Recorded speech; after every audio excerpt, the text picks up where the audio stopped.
G'day, Sean Lawson here with Media Hunt's boss, Steve Hunt. Steve, let's go back first. We're going to talk about 2024. Interesting year, wasn't it? Was an interesting year. Thanks, Sean. This year is going to be even more interesting, I think. There's not a lot of supply in the market. The property market's still ticking along across the country. There's just no product coming into market to meet the demand. Okay, what's going to change? Is it going to change? Yeah, I think there's a bit of a tipping point coming, to be honest. Not necessarily a good one. I think prices have continued to rise. If you look at Collier's data showing new apartment sales, we're up around the $2 million mark for off the plan sales. That's crazy. I've got a 17-year-old daughter, and you've got daughters too, and we want our kids to get into the property market, but at the moment I can't see them being able to do it, even with the bank of mum and dad. You've heard so many of the developers say the only way is up, but they can't afford to go up. The materials are so expensive. But the land is also rare on the ground on the Gold Coast, so it seems to be a catch-22, especially here on the Gold Coast. Yeah, look, I don't want to cast a pall over things because, really a lot of what our clients are doing are quite amazing. We've operating with companies that have the capacity to deliver.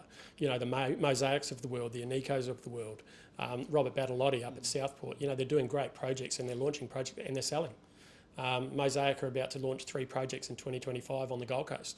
They've got a project at Kangaroo Point that's, it's come out of the blocks and done 90 odd sales. So there's no shortage of people with the cash to be able to downsize into the apartment market. But I guess at the other side is people trying to get into the market. So where does that all sort of balance out? It's really difficult. So it's a case of the haves and the have-nots at the moment. Specifically now, some of your clients with Media Hunt, let's look at the Sherpas of the world. They have refocused on the other side of the highway, haven't they? Yeah, well, Sherpa is a great example of a developer that's able to adapt, and they've adapted to the market. They came to the Gold Coast. I mean, Christy Leit's been around in real estate for 35 years, and they've come to the Gold Coast. They started doing beachfront product, and then they realised that market may change, and they also realised that there was a sort of an in-between market that would be strong. So let's create product that people can get into.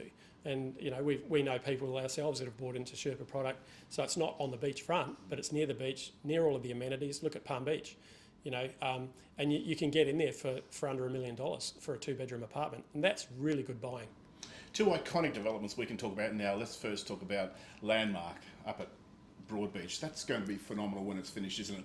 The name says it, and it will be a landmark on the Gold Coast going forward for decades to come. Well, the Landmark is probably, it's a $2.5 billion project. So you're probably looking at the largest private residential mixed-use project to be launched in Queensland. Probably even in Australia. There might be a couple in Sydney or Melbourne along those lines. That is a phenomenal project. And again, George Mastrokostas, he runs an eco group. They've been around for 15 years. They've delivered $600 million worth of product at Hope Island. They've got their own building teams that they're now redeploying. They'll launch that project in March, no problem. And they'll stage that development, and trust me, that the first stages of that will sell really quickly. And they're bringing a price point into the market that doesn't currently exist. And we're talking Mermaid Beach, Broadbeach. And just up the road, Southport, another incredible development by Robert Battalotti, Imperial Square, another iconic site for the Gold Coast going forward. He launched the first stage of that during COVID.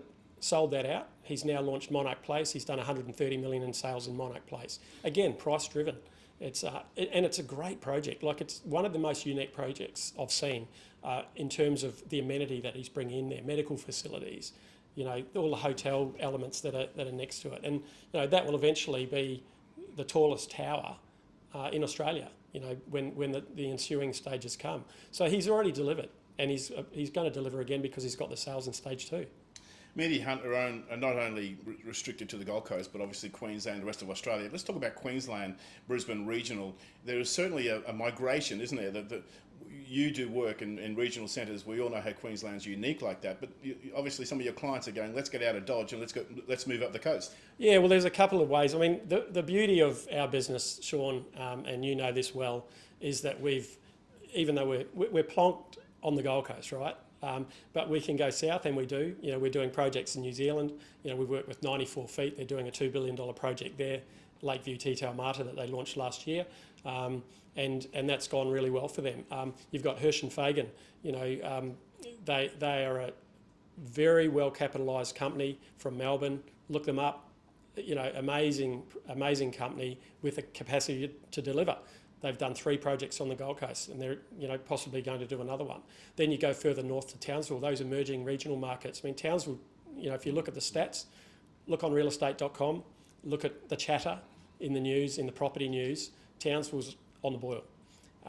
You've got Maidment Group that have launched a project up there on the Strand. First project there for residential project there for probably over a decade. Clarence Property Group, they're a Northern Rivers success story. They've got a big market cap, and they've got a big office tower that they bought for 120 million last year. They've just about completed a big project, which is a decade-long project down at Lennox Head. And they've got other sites that they're working on to bring to the market, to bring new supply to the market. And that's really for the mums and dads, right, and for the families. Just like the real estate landscape, the media landscape is changing dramatically. How is Media Hunt staying in touch with that? Yeah, well, thanks to people like you, Sean. You've been with us for a decade now, and you come from a TV background. So video content's king, really. And being able to package up video content in a format that news networks across the country find palatable and comfortable to run. A lot of news crews can't get to launch events and sod turns and all those things these days. So it's about projecting as a business. How do you help them? How do you provide content across all platforms? Whether that's print media, whether it's online news portals, podcasts, whatever. So it's thinking ahead. As a business, we've got a dynamic team at Media Hunt, and we really focus on the end game, the outcome.